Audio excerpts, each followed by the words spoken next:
finger. Yeah, but I don't see my finger. Well, there's a delay. Rude. Look, it's like Thing. Stop. Oh, hello, people. That's my niece. Sorry. Trying to help, but not. Hey, Robin.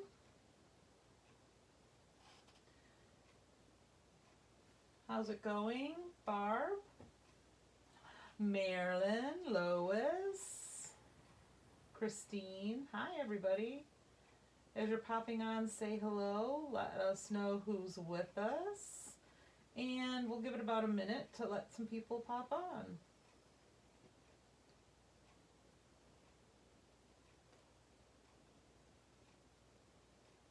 How's everybody's Tuesday?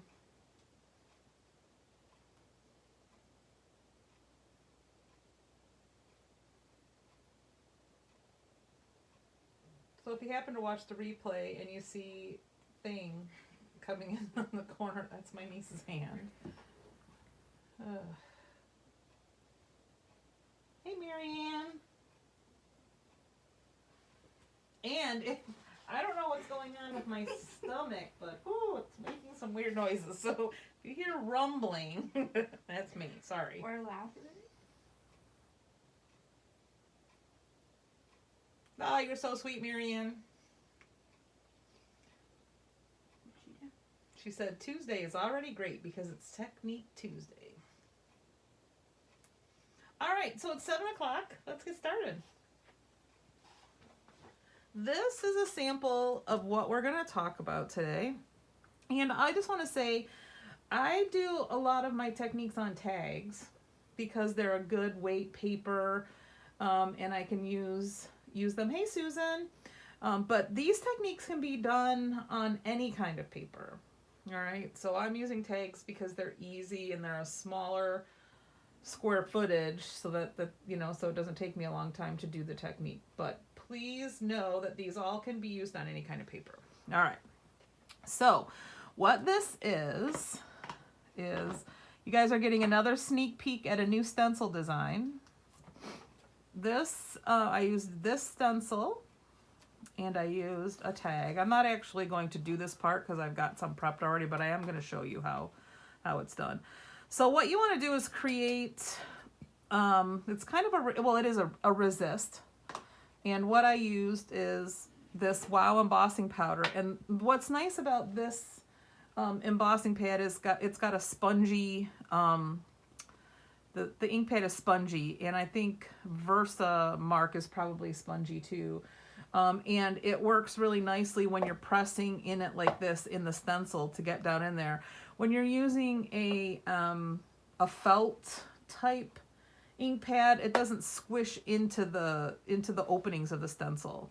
All right, so, and I'm going to talk about another technique using colored ink in just a second, where the Catherine Pooler ink pads are the best. But so what you do is you take your paper, whatever you're using, this is a tag, put your stencil down, and then what you would do is just take your embossing ink and fill in those openings, and then pull your stencil off and put it in some water right away, or else it'll be all sticky from the embossing powder.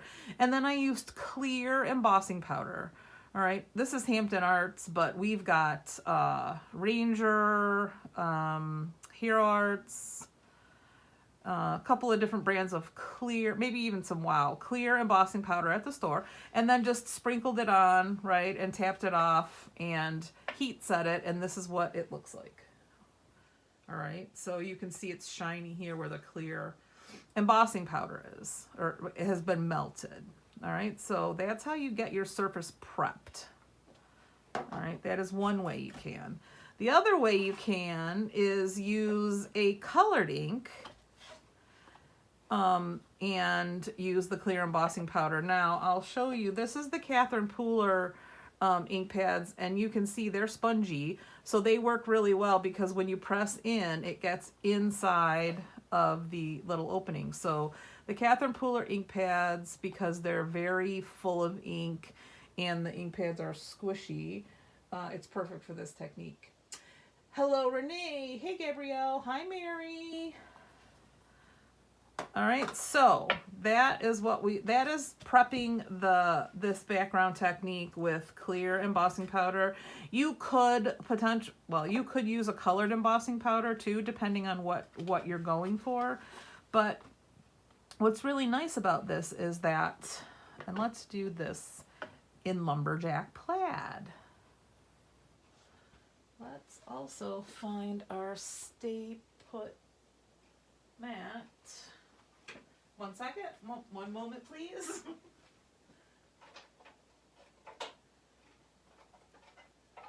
If I would have been prepared, I could have had Harper entertain you guys while I was looking for this. She's just over on the other side of the table playing her game. All right, oops, we were going to use a Lumberjack Plaid. Mary Ann is saying, we had some, Mary Ann's saying that the color box has some spongy ink pads. We did have some of the little tiny cat eye ones, but we don't carry them anymore. So, hey Barbara.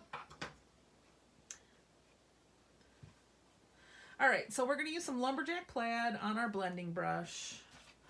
And I'm just going to blend some ink. And for those of you that are just joining us, this is a preview of another new stencil that will be coming to Scrappy Chic soon. It's a Harlequin. And you can make it look grungy if you want, just by kind of splattering not putting a bunch of embossing ink down, so you got that kind of, I don't know, not complete image.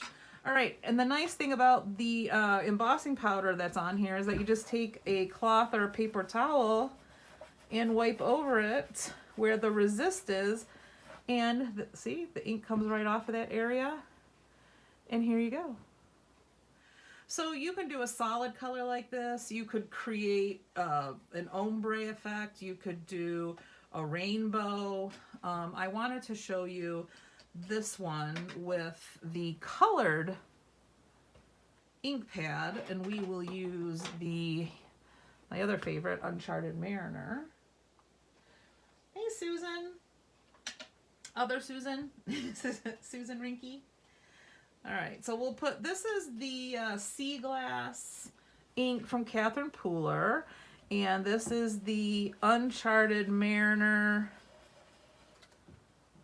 Distress ink that we're using here. But same thing, you just use a colored ink and a clear embossing powder. You could also use clear embossing ink and a colored embossing powder. So, I mean, it's just really using the embossing powder that gives you the resist with your ink. Any water-based ink, the Lawn Fawn ink would work here. You could also make it even a little bit more grungier by splattering some water on it. I'll do it on this red one in just a second to show you, but I just wanted you to see what kind of a great argyle you would get by using a colored ink with your embossing powder. All right. Not exactly perfect, but you get the picture. So then you can take your cloth again. Oops, oh my goodness. I just bent that right up. I got a little aggressive.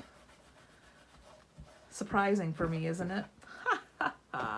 And look at that one. You've got a nice green and blue. What are you pointing at? Are you watching? I don't see you on there. You got to say hi.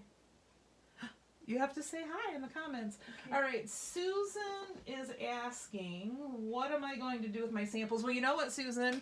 You might see in some of the Michigan projects, I use some of these background techniques on my cards and projects. I did one of the plaid embossing techniques that we did with sprays. in one of the cards just a couple weeks ago. So, oh, I wanted to splatter some water on here to show you. But it's just a fun way that you can make a background whatever color you want it, whatever color you need for your project. If you don't have the exact paper or pattern or color, make it yourself. So fun. Look at that. I'll hold it up so you can see. So see, you can also add some distress with some watermarks on there, so it kind of blends in with that.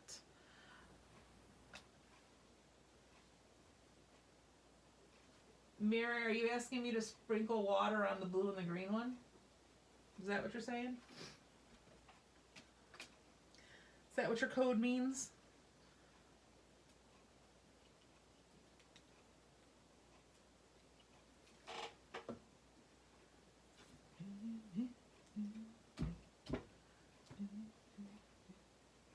Yes, okay, there you go.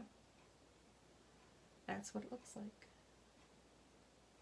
Of course, if you let the water sit there for a little bit longer, you would get a bit more of a lift.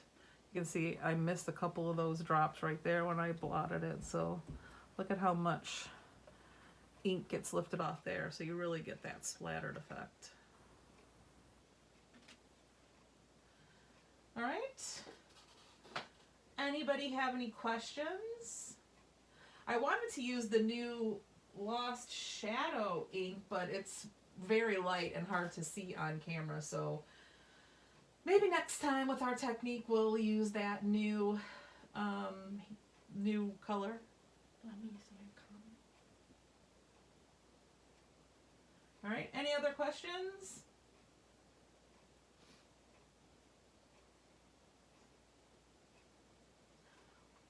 Well, thank you for joining us. Don't forget, we've got Scrappy Chat on Saturday at 9:30.